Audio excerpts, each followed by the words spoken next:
So way back when I was just a little kid, my mom and dad decided to split up. From what I understand now, they were always arguing and just couldn't get their lifestyles to mesh. It sounds like they were pretty different from each other and it just wasn't working out. They both agreed it was for the best to go their separate ways rather than keep fighting and making everyone miserable. Instead of dragging everything through the courts and having a big messy battle, they figured things out on their own. My dad used to travel heaps for his job, so it made sense for me to stay with my mom. He agreed to pay child support to help out. Back then, I didn't really know what was going on, but on my 12th birthday, I finally asked my mom the big question. Why can't we all live together like some of my friends' families? Mom didn't sugarcoat it, she laid it all out straight. Not gonna lie, it was a pretty tough pill to swallow at the time. It hurt knowing that my family wouldn't be like some others. But here I am now, 15 years old, and I've kinda accepted how things are. That was until something new happened. My mom met someone. She started dating this guy named Ben. They dated quietly for a while, and just recently they got engaged. I only met Ben a few months back, and when I found out they'd been together for a year already, it was a bit of a shock. Mom explained that she waited to introduce us because she wanted to be sure about their relationship first. Now they're planning to move in together, and she wanted me to have some time to get used to Ben. To be honest, Ben's not that bad. He can be really fun sometimes, and he seems to know where the line is. He's respectful about the fact that I'm not looking for a new dad, and he doesn't push it.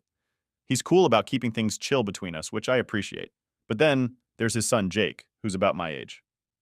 We both started at the same high school this year because I transferred to a different school. Even though Jake and I knew each other from our parents, things at school are super awkward. We act like we don't even know each other. I tried breaking the ice a few times, but he wasn't having any of it. He just shut me down every single time. And it's not just with me. He's also pretty cold to my mom. I think he has a hard time seeing her with his dad, especially since his dad was a widow. Maybe he feels like my mom is trying to replace his own mom, who he obviously misses a lot. But whatever his reasons, he keeps his distance from both of us, and it's pretty clear he's not happy about the situation. Honestly, it gets under my skin, especially seeing how hard my mom tries to make him feel welcome. She's always going out of her way to include him and make things nice, but it just doesn't seem to matter to Jake. So yeah, I've started to really dislike the guy, especially when I see all the effort my mom puts in just to get a cold shoulder from him. So it was just another Sunday night and we were all sitting down for dinner, trying to do the usual family thing, you know? That's when Jake drops a bomb out of nowhere. He suddenly announces that he can't move into our house with his dad. Everyone was kind of surprised, so my mom, trying to be understanding, asked him why he didn't want to move in. I mean, our house is pretty big, definitely bigger than theirs, and it's also way closer to school, which you'd think would be a bonus, right? But Jake, he's in his final year of high school and super into his art. He tells us all about how he's dead serious about going to art school after he graduates. He's not just into digital art, he wants to do actual painting, the old school kind. So, he's been using the garage at his place as his personal art studio. There's enough space there because they only have one car and it parks in the driveway. The thing is, if he moves in with us, he wouldn't have any space like that to work on his art. He explained that he needs to build up his portfolio for art school applications, and that means putting in a ton of extra hours, not just what he does at school. He feels like he can't just leave his work there either. He needs to be able to work on it at home. Now here's where it gets nuts. My mom, without even skipping a beat, suggests that Jake could use my room as his art studio. Yeah, you heard that right. My room. And she said it like I'd be totally cool with just giving up my space. I was completely shocked and honestly pretty mad. Why should I have to move out of my room for a guy who doesn't even like us much? Why does he get a bedroom and a studio when I get bumped out of my own space? I didn't waste any time letting everyone know that I wasn't okay with this idea. I straight up said it was unfair. But instead of listening, my mom just shushed me. She told me we'd figure out my situation later. Like seriously? It felt like she was totally ignoring how I felt, just to make Jake happy. So the next morning, I came downstairs totally ready to stand my ground with my mom. I was all set to make it crystal clear that there was no way I was going to give up my room. But before I could even get into it, my mom started telling me how I needed to be more helpful and learn to compromise. She was all like, it's only for a few months.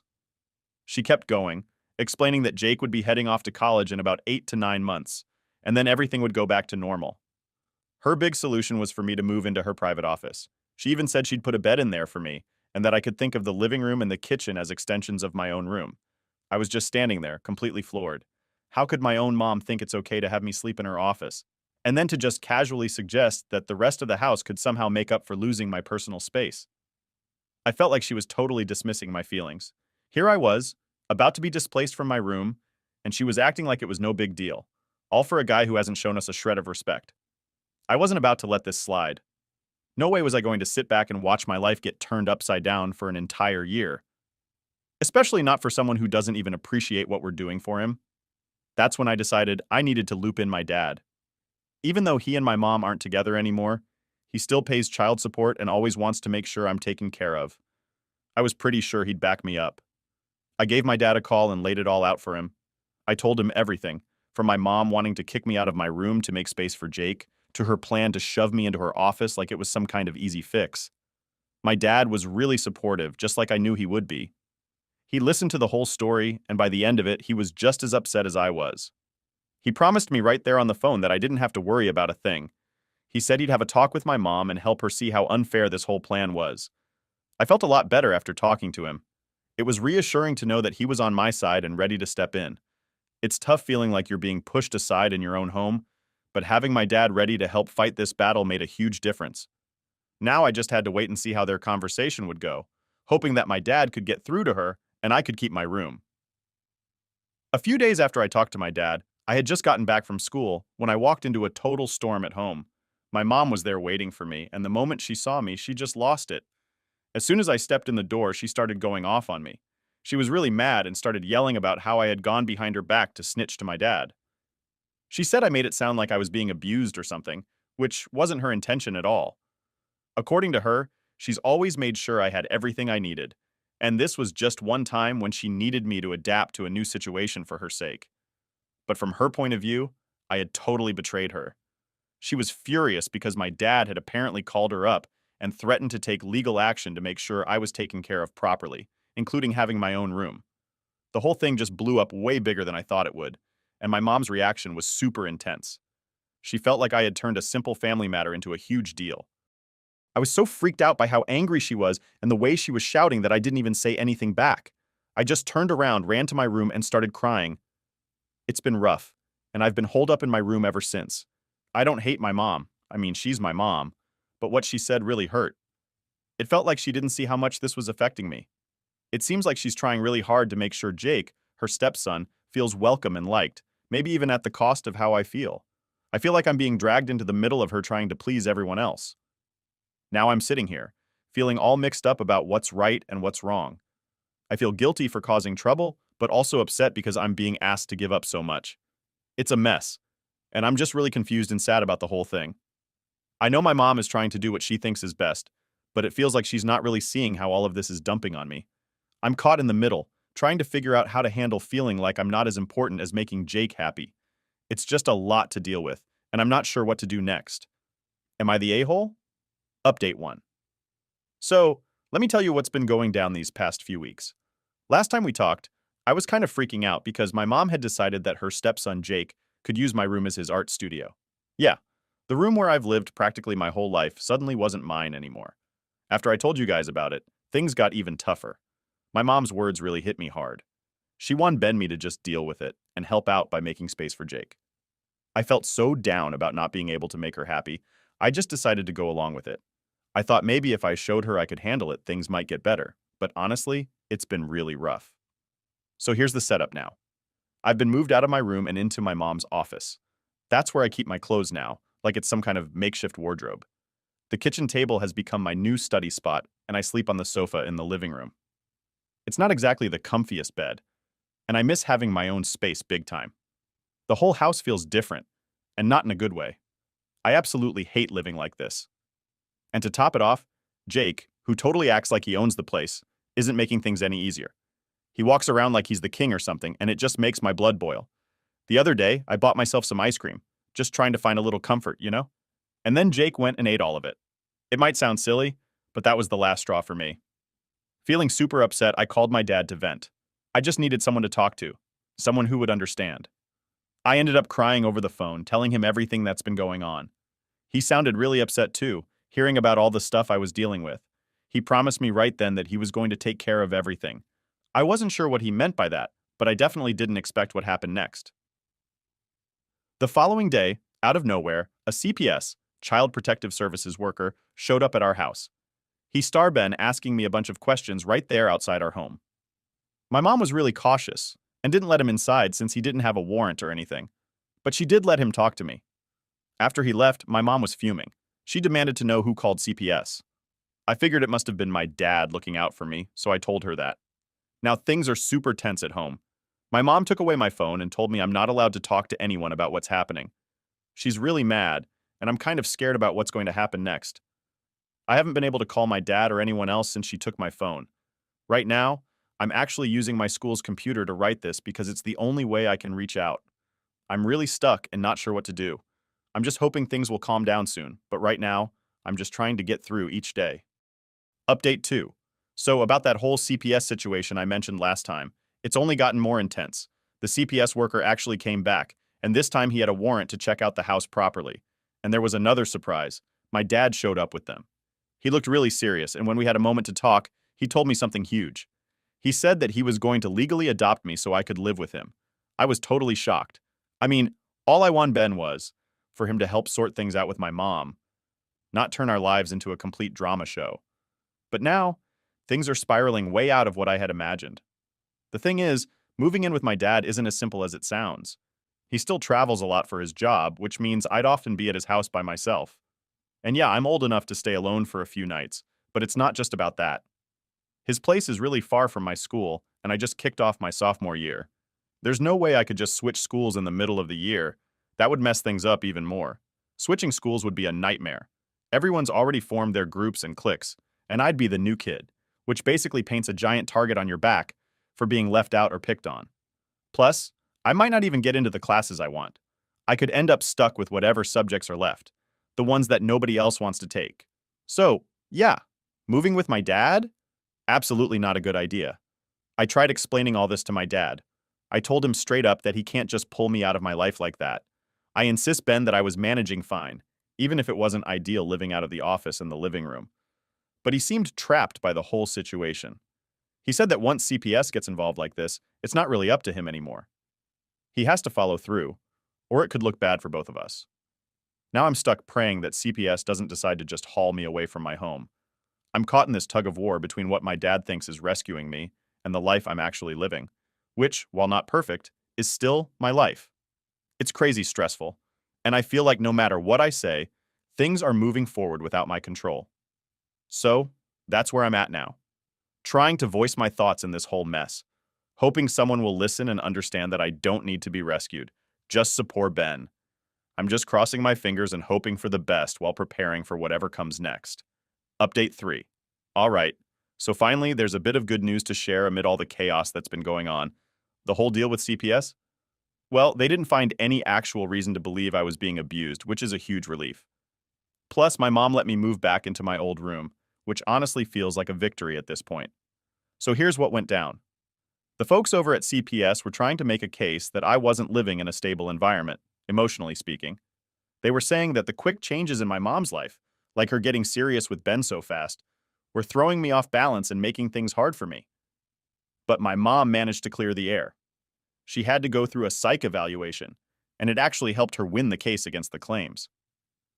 I stood by her the whole time during this mess, which really strengthened her position.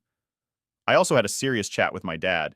I needed to let him know that he kind of overreacted Ben by bringing in CPS without giving me a heads up. I mean, I was just upset about losing my room, and instead of a simple talk, he went all out and got the whole system involved. Looking back, I kind of feel bad about how I handled everything. I told him I felt like I act Ben like a crybaby, making a mountain out of a molehill, and that he shouldn't always take what I say at face value, especially when I'm super upset. I realize now that a lot of this mess was because I blew things out of proportion. I even went back and apologized to my mom and Ben for all the drama I caused. They didn't really deserve to be dragged through all that, and I feel pretty embarrassed about the whole thing. Now, with all that's happened, I'm just feeling super awkward. I kind of just want to disappear for a bit, like I could just bury myself in a dump and hide because of how embarrassed I am about everything. I know that's not really possible, but it's how I'm feeling. I guess now I'm just hoping to move past all this, lay low, and focus on getting things back to normal. Or as normal as they can be after all this drama. Update 4. It all started a couple of weeks ago. Jake, who's been pretty cool and distant since our parents got together, suddenly changed his tune. But not for the better. It's like he's flipped a switch and decided to make school a nightmare for me. At first, it was just little jabs here and there, Snide comments when he passed me in the hallway, eye rolls and snickers with his friends. Stuff that was annoying, sure, but I figured I could handle it. I just tried to keep my head down and ignore him. But then, it escalated and it got personal. He began targeting me with insults, calling me names, and not just any names, but ones that really got under my skin. He'd wait for me to walk past and then say something loud enough for others to hear, but just quiet enough to make it hard for me to respond without seeming like I was overreacting. It was clever, in a really annoying way. Next, he started spreading rumors about me. This one really caught me off guard. He told a few people that I had a crush on one of the popular guys in our grade, which of course spread like wildfire. By lunchtime, it seemed like everyone was whispering and laughing about it. It was mortifying. I couldn't even look at the guy without feeling my cheeks burn up, and he clearly heard the rumor too because he kept giving me these weird looks. But Jake didn't stop there. He upped his game even more by encouraging other kids to join in on the bullying. It's like he was the ringleader, and suddenly there were a bunch of kids who thought it was funny to make my life miserable. They'd bump into me on purpose, knock my books out of my hands, and make stupid comments whenever teachers weren't around. It felt like I was living in some sort of bad dream where everyone had turned against me for no reason. Every day, I'd come home feeling lower and lower. I started dreading going to school, something I'd never felt before. I always liked learning, liked being around friends, and even enjoyed some of my classes a lot. But now, walking into school felt like walking into a trap. I reached my breaking point last Thursday. I came home, went straight to my room, and just cried. I couldn't hold it in anymore. The constant tension, the feeling of always needing to watch my back, it was just too much. After I'd calmed down a bit, I decided I needed to tell my mom. She needed to know how bad it was getting. So I went to her. I told her everything, from the names Jake was calling me to the rumors he was spreading and how other kids were treating me. I explained how it was making me feel, how school had become this awful place I hated going to. I hoped she'd understand, maybe even help me figure out what to do. But her response wasn't what I expected. She listened, sure, but she seemed to think it wasn't as serious as I felt it was. She told me, "We're just kids, and kids go through these things. We'll get through this together." It felt like she was brushing it off, like she didn't see how much it was affecting me. She suggested that maybe Jake was just going through a rough time because of the family changes, and that I should be patient with him. Patient? It was tough to digest that advice. How could I be patient when every day felt like a battle? It seemed so unfair. She was asking me to just put up with it, to suffer through it quietly. Feeling unsupported by my mom, I started thinking about other ways I could handle the situation. I considered talking to a teacher or a counselor at school. Maybe they could do something about it. Maybe they'd listen and take it seriously. But then I worried about making things worse. What if it backfired? What if Jake found out I snitched and decided to retaliate? That thought scared me enough to keep me silent a little longer. The next day at school, I tried to keep to myself, hoping it would die down, but it didn't. During lunch, Jake made a show of tripping me in front of everyone. I fell, my food went everywhere, and the laughter that followed was deafening. I was humiliated, hurt, and I felt utterly alone. As I picked myself up, I realized that maybe this wouldn't just go away, that maybe I had to do something more drastic than just hoping for the best. I spent that whole weekend thinking about my options. I could keep trying to avoid Jake, keep trying to stay under the radar, but who was I kidding? That wasn't working. I could talk to a teacher, but then the risks of escalation loomed large.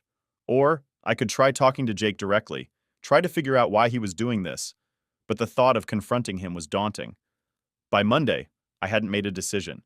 I was stuck, torn between fear and the desperate hope that maybe it would just stop on its own. But deep down, I knew I couldn't live like this much longer. I had to find a way out, had to find a way to stand up for myself. It was either that or let this situation crush me. And here I am now, still stuck in this mess, still trying to figure out the best course of action. The weight of the decision is heavy, and the fear of making things worse is paralyzing. But I know I can't just sit back and let this continue. I have to do something. I just wish I knew what the right something was. Update 5. I reached a breaking point with Jake's relentless bullying, which seemed to escalate no matter how much I tried to avoid or ignore him. After dealing with the emotional turmoil for so long and seeing no viable solution for my previous attempts at handling it, especially given my mom's somewhat dismissive response, I felt utterly cornered. That's when I decided it was time to bring my dad into the equation, hoping that maybe he could make a difference.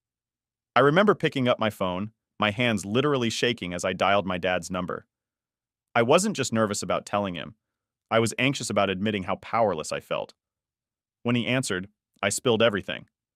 I told him about the names Jake called me, the rumors he spread, and how other students had started treating me differently because of Jake's influence. Dad listened quietly at first, absorbing the gravity of what I was sharing. His silence was a sharp contrast to the chaos I was describing, and it gave me a slight sense of calm just knowing he was there, hearing me out. His response was immediate and firm. He was upset, angrier than I'd heard him in a long time, not at me, but at the situation. He promised he'd be over the next day to talk to Ben and Jake in person. I hung up feeling a mixture of relief and apprehension. Relief because help was on the way, and apprehension about the potential fallout of this confrontation. The next day felt like the longest day of my life. I went through my school routine mechanically, my mind constantly wandering to the impending meeting at home. By the time I got back, my stomach was in knots. Dad arrived shortly after, and the atmosphere at home shifted palpably. Mom seemed tense, uncertain about Dad's involvement, while I was just bracing myself for whatever was about to unfold. Dad didn't beat around the bush. Once everyone was gathered, he laid out what I had told him, not just as accusations, but as factual occurrences that needed addressing. Jake tried to brush off the accusations initially, chuckling nervously and looking to Ben for support. But my dad wasn't having any of it. He demanded honesty and accountability. I watched, a mix of awe and fear churning inside me as I stood there by his side, bolstered by his presence but scared of the potential backlash. When confronted directly and unable to find an ally in his dad, Jake's demeanor slowly changed. He dropped the act and admitted to some of the things he had done. He didn't apologize, but the acknowledgement was there, which felt like a small victory in itself.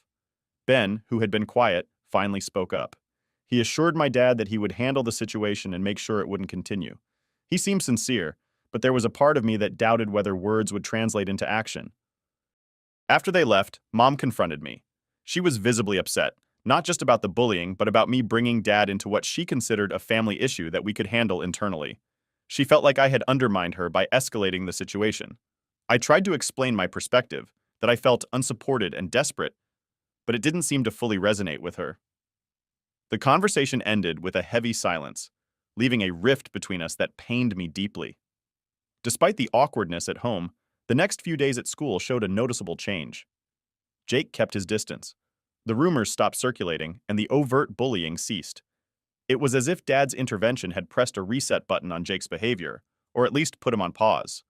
Classmates who had joined in on the teasing seemed confused by the sudden shift, and gradually stopped their taunts. This newfound peace was both surreal and soothing. I could walk through the halls without tensing up, anticipating the next insult or prank. I found myself able to focus more in class, and even began to rekindle some friendships that had cooled during the peak of the bullying. Reflecting on these events, I realized the immense impact of having someone advocate for me. Dad's intervention was not just about stopping the bullying, it was a demonstration of support that I desperately needed. It taught me the importance of standing up for oneself, but also the critical role of having allies who will stand up with you. Despite the improvement, there's still a part of me that remains on guard, wary that the current calm might be temporary. I'm slowly rebuilding my confidence, trying to regain a sense of normalcy after months of stress. I'm also working on mending the strained relationship with my mom. It's not easy, as emotions have been high and both of our actions have created misunderstandings that need careful navigating. As I continue to navigate these complex family dynamics, I hold on to the hope that this resolution marks a turning point, not just in my relationship with Jake, but also within our blended family structure. The road ahead might still have its bumps, but with my dad's support and a newfound resilience within myself, I feel better equipped to face whatever comes next. It's been a wild ride, and while I'm wary of what the future might hold, I'm also cautiously optimistic. Here's to hoping for more peaceful days and a smoother journey ahead, where I can focus on being a student and a teenager, rather than constantly defending myself against unwarranted attacks. Thanks for sticking with me through this, and here's to stronger, more positive updates in the future. Last update. Firstly, let's talk about the immediate aftermath of my dad's intervention. The bullying ceased almost overnight. Jake stopped all forms of harassment, and the rumors that once echoed through the school hallways vanished. This sudden peace was surreal. After months of dread and anxiety, walking through school felt unusually serene. The absence of whispers, laughs, and pointed fingers was a relief that I soaked in every day. It was as if I had been holding my breath for months, and I could finally breathe again. However, the cessation of bullying didn't immediately dissolve the tension between Jake and me or the awkwardness at home. There was an unspoken truce between us, a mutual agreement to exist in the same spaces without conflict. But it was fragile. At school, Jake and I navigated our interactions with careful indifference, acknowledging each other's presence only when absolutely necessary, and keeping our communications minimal and neutral. At home, the dynamics were slowly shifting. My mom, initially upset about involving my dad, began to see the positive changes in my demeanor. As weeks turned into months, she initiated a conversation that I had been silently hoping for. One evening, she sat me down and expressed her regret for not having taken more decisive action when I first confided in her about the bullying. She admitted that seeing the transformation in me post-intervention made her realize the depth of my distress and the importance of her role in safeguarding my well-being. This conversation was a balm to the lingering wounds between us. We talked about the need for open communication and mutual support, laying down the foundation for a renewed relationship based on deeper understanding and respect. Ben's role in the family also evolved during this time. He was more present and engaged, not just as my mom's partner, but as a figure of stability in the household. He facilitated a few family activities which, although slightly awkward, helped bridge the gap between Jake and me. These efforts, while subtle, did not go unnoticed. They helped thaw the frostiness that had settled between Jake and me, transforming our reluctant coexistence into a cautious cohabitation. Reflecting on these developments, I've come to appreciate the complexities of family dynamics, especially within a blended family structure. Each member comes with their own experiences, expectations, and emotional baggage. Navigating these differences requires patience, empathy, and an unwavering commitment to finding common ground. The lessons I've learned from these experiences are numerous. I learned the importance of advocacy, of having someone to stand up for you when you feel powerless, and of standing up for yourself when you find your voice. I learned about resilience, the ability to endure adversity and emerge stronger on the other side. But perhaps most importantly, I learned about forgiveness and the power of second chances. Forgiving Jake was not about excusing his actions, but about allowing myself to move forward without the burden of resentment. Looking ahead, I feel a cautious optimism. I am aware that the peace we've achieved is delicate and requires ongoing effort to maintain. I am also conscious of the fact that there might be new challenges as we continue to navigate our shared lives. However, I am more equipped now to face these challenges, bolstered by the support of my family and the personal strength I have developed. As I close this chapter, I want to extend my gratitude to everyone who has been a part of this journey, my family, friends, and even those of you reading this who have offered words of support. Sharing this experience has been cathartic, and your responses have been a source of comfort and encouragement. Here's to the future, to the lessons that await, and to the hope that the worst of the storms are behind us. Let's move forward with the understanding that while the road may not always be smooth, it is traversable with the right support and the right attitude. Thank you for being part of my story, and here's to writing new, more positive chapters together.